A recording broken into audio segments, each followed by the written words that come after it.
कंस बोलो मर गया। जिस पापी को मारना था वो मर गया, उसका उद्धार कर दिया। सारे नगरवासी जो वर्षों से नहीं हंसे, आज वो हंसने लगे। सब भगवान से मिलते हैं, भगवान भी सबसे मिलते हैं। माता यशोदा, माता देवकी के पास भगवान जाते हैं। आज पहली बार माता देवकी अपने पुत्र को देख रही है। 11 वर्ष और 54 दिन बाद छोटे से कन्हैया को देखा। इतना आनंद हुआ कि देखो यशोदा ने कितने प्रेम से मेरे बच्चे का पालन किया है कि ये इतने कम उम्र का है फिर भी दिखने में युवा दिखता है। यशोदा ने खूब अच्छी देखभाल की भगवान का। उसके बाद माता बहनों भाइयों कहते हैं जनेऊ संस्कार होता है, भगवान को गुरुकुल पढ़ने के लिए भेजते हैं। भगवान गुरुकुल में पढ़कर आते हैं और कहते हैं गुरुकुल में जब भगवान गए तो उनकी सुदामा जी से मित्रता हुई और सुदामा जी से भगवान ने कहा कभी मेरे पास आना। कहते हैं उसके बाद पंचजनी नामक संत था, उसको मारकर भगवान, पंचजनी नाम का राक्षस था, उसे मारकर 5 नाम का संत भगवान ने। ऐसे सुंदर भगवान लीला मथुरा में कर रहे हैं। भगवान मथुरा में रहे हैं परंतु भगवान का मन कहाँ है? गोकुल। हर समय भगवान को अपने गोकुल की, अपने गोप गोपियों की यादें आती। कहते हैं जब राक्षसों को मारने के बाद नंद बाबा ने कन्हैया से कहा कन्हैया अब तेरा काम हो गया, अब वापिस चले। इतना प्रेम नंद बाबा ने किया, कन्हैया ने एक क्षण में ही उनको कह दिया कि बाबा मैं आपके साथ नहीं आ सकता, मैं आपके साथ नहीं आ सकता। आज गोविंद को याद आ रही है कि मैं कितना निष्ठुर हूँ। मैंने अपने बाबा को कह दिया कि मैं उनके साथ नहीं जा सकता। माता देवकी ने आज पहली बार भगवान के लिए भोजन बनाया, अपने हाथों से थाल में परोस करे कन्हैया के पास लेकर आई। जैसे ही भोजन को देखा कन्हैया सिसकियां भर भर करे रोने लगी। माता देवकी घबरा गई, कन्हैया रो रही है।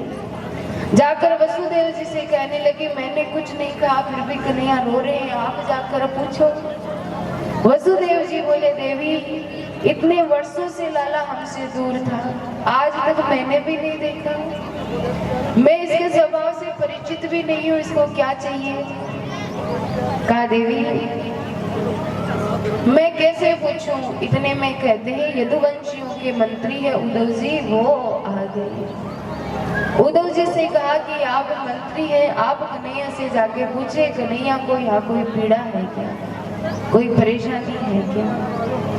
ये जब पूछा तो जैसे ही उद्धव पास गए तो गोविंद कहने लगे उद्धव,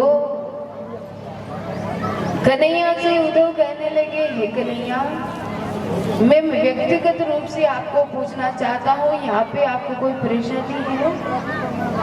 मंत्री होने के नाते मेरा कर्तव्य बनता है आपसे ये जानना, यहाँ कोई परेशानी पीड़ा है तो हमें बताइए, उसका समाधान है होगा। आप रो क्यों रहे हैं? गोविंद कहने लगे उद्धव मोहे ब्रज विसरते, मुझे ब्रज की याद आ रही है, हंस सुता को सुंदर कलरव और कुंदन की छाई, उद्धव मोहे ब्रज विसरते। मुझे गोप ग्वाल नंद बाबा माता यशोदा की याद आ रही है। उद्धव जी बोले वारिक नहीं आई बड़े ब्रह्मा, ब्रह्मा को उन गवारियों की याद आ रही है, उन गोपियों की याद आ रही है। कहा उद्धव मुझे उनकी याद आ रही है। तुम मंत्री होने के नाते मेरा एक काम करोगे, तुम उनके पास जाकर मेरा संदेशा ले जाओ। उद्धव जी बोले सुनो कन्हैया, कहा मैं वेद वेदांत की भाषा जानने वाला और कहा वो अनपढ़ गवारिया, मेरी भाषा वो समझ पाएंगे? भगवान ने देखा इनको तो बड़ा मोह है, लोगों को ज्ञान का भी अभिमान होता है कि हम बड़े ज्ञानी हैं, होता है अभिमान नहीं होना। भगवान ने कहा पहले उद्धव का अभिमान दूर करेंगे। जिन गोपियों ने ब्रह्मा की बुद्धि को घुमा दिया, अब तो उद्धव को उनके पास भेजना ही पड़ेगा। कहा उद्धव, मैं जान रहा हूँ तुम ज्ञानी हो, तुम एक काम करो, सरल भाषा में समझाने का प्रयास करना। भाई वेद वेदांत की भाषा वो गोप बाल ना समझ पाए तो तुम सरल भाषा में उन्हें समझाने का प्रयास करना। कहते हैं भगवान ने मोर पंखकारी कमरिया उद्धव को दी और उद्धव जी को मथुरा के लिए, मथुरा से वृंदावन भेजा। आज उद्धव जी आ रहे हैं।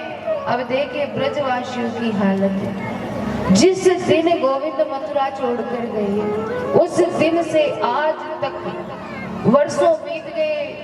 मथुरावासी, वृंदावनवासी जिस रास्ते से गोविंद गए उस रास्ते पे आके बैठते हैं और कहते हैं, बैठते हैं, इंतजार करते हैं कि इस रास्ते से कन्हैया गए हैं, इस रास्ते से एक ना एक दिन तो वो आए। ऐसा सोचते हैं कि एक ना एक दिन तो वो आएंगे। आज जैसे ही माताओं बहनों भाइयों उद्धव जी मथुरा की ओर से वृंदावन आए तो रथ की पताका चल। ग्वाल बालों ने देखा, एक ने दूसरे से कहा, अरे लगता है अब तो गोविंद आ रहे, लगता है कन्हैया आ रहा है। तो छोटे छोटे नन्हे मुन्ने सका बोले, आने तो दो उसको, मैं ये बोलूंगा वो बोल रहा, मैं ये बोलूंगा एक बोल रहा, मैं तो उससे बात भी नहीं कर।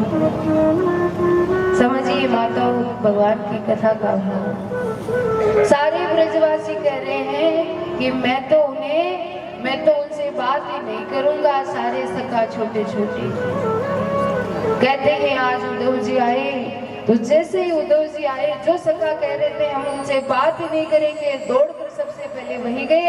अरे लाला तू आ गए, लाला तू आ गए। जाकर देखा तो यहाँ कन्हैया नहीं, आ तो कन्हैया।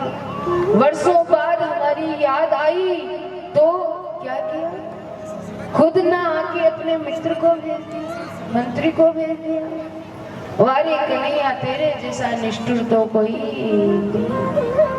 ब्रजवासी अगर चाहे तो मथुरा जा सकते हैं, वृंदावन और मथुरा में ज्यादा दूरी नहीं है, परंतु ब्रजवासी ये चाहते हैं कि मेरे कारण मेरे कन्हैया को कोई ठेस ना हो, कोई पीड़ा ना पहुंचे, इसलिए सब इंतजार करते हैं, पर कोई भी कन्हैया की लीला में बाधा बनना नहीं चाहता। वारी कन्हैया वर्षों बाद याद आई तो तूने भेजा भी तो किसको, अपने मंत्री को। उद्धव जी ने कहा, आप कृपा करके हमें नंद बाबा का घर बताएंगे। कहा गोविंद उद्धव से कहने लगे, सखा कि नंद बाबा का घर का रास्ता बताने की आवश्यकता है। ये जो पानी का जो नाला बह रहा है ना, बनारा बह रहा है ना, ये पानी जहाँ जाके रुके समझ लेना वही नंद बाबा का घर है। और इस नाले में पानी नहीं है, इस नाले में सारी ब्रज गोपी ग्वाल माता यशोदा की आंसू उनकी याद में इतने रोए हैं कि नाले के नाले बहे। उद्धव जी महाराज धीरे धीरे आज महल में आए, आकर देखा माता यशोदा चुप शांति, वृद्ध माता यशोदा चुप शांत बैठी है। धीरे धीरे उद्धव जी गए, मैया को प्रणाम किया तो मैया बोली, उद्धव धीरे बोलो, धीरे बोलो, देखो मेरा लाला सो रहा है, मेरा लाला जग जाएगा। उद्धव जी ने देखा ये कैसा प्रेम, कन्हैया को गए हुए वर्षों बीत गए और यशोदा माँ कह रही है लाला सो रहे। उद्धव धीरे बोलो, मेरा लाला जग जाएगा। फिर आवाज हुआ, अरे मेरे कन्हैया को तो ब्रज छोड़े कई वर्ष हो, मैं कितनी बड़ी अभागी हूँ। उद्धव देखो मैंने कन्हैया को ऐसे डांटा, थोड़े से माखन के लिए मैंने उसे छड़ी दी, मेरी कन्हैया को मेरी याद आती है। रात्रि भर माता यशोदा नंद बाबा का प्रेम देखा तो उद्धव जी की ज्ञान की सीढ़ी नीचे हो। ज्ञान से बड़ा प्रेम होता है, इतना प्रेम सभी करते हैं। माता बहनों भाइयों, सारे ब्रजवासियों पे केवल प्रेम का रस गोविंद कन्हैया का रस ही है, बाकी उन्हें कुछ भी अच्छा नहीं लगता। कहते हैं ना, धूरी रे अंग सोह श्याम जो कैसी बनी सिर चुनरी। माता यशोदा कह रही उद्धव, मेरा कन्हैया यहाँ सुंदर लीला करता था, आज वो हमें छोड़कर चला गया। ठीक तो है, उद्धव जी कहते। प्रातः काल उद्धव जी के मन में आया कि एक बार जाकर गोपियों से भी तो मिल लो। माँ यशोदा की ये स्थिति है तो गोपियों का भाव कैसा होगा। जाकर देखा तो गोपियां वन में बैठी है, सारी गोपियां आपस में बातें कर रही है। एक कहती है, रात को कन्हैया मेरे सपने में आए, उन्होंने मुझे ये कहा। दूसरी कहती है, उन्होंने माखन चुराया। तीसरी कहती है, उन्होंने मटकी फोड़ी। एक सखी आके राधे रानी से कहती है, क्या सामाजू आपको गोविंद कभी सपने में दिखाई देते हैं? कन्हैया कभी आपके सपने में आए? बड़ा सुंदर उत्तर दिया राधे रानी ने।